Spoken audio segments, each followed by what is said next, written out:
Dati kailangan ko pang bumiyahe para lang makabili. Nakakapagod at tayo na. But because of technology, everything changed. Business now use online platforms, digital payment, and automated system. Mas mabilis ang transaction at mas marami ang customers na naabot even from different places. Dahil doon, mas lumalawak ang market natin. Hindi lang local, pwede na nationwide or worldwide. Tama nga, mas convenient din para sa amin. Kasi isang click lang, pwede na order at magbayad online. That's social change in business. Technology changed how we sell, communicate, and serve people. It made business more accessible and connected. Pero kasama ng pagbabago ang responsibility.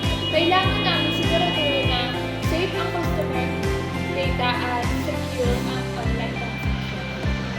Tama, mas nakakampante ako kapag alam kong protected ang information ko at hindi ito lumalabas sa kahit anong goods.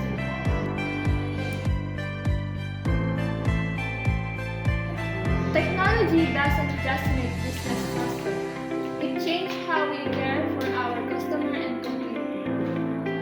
Sa modern world, real success in business means smart, responsible, and people-centered innovation.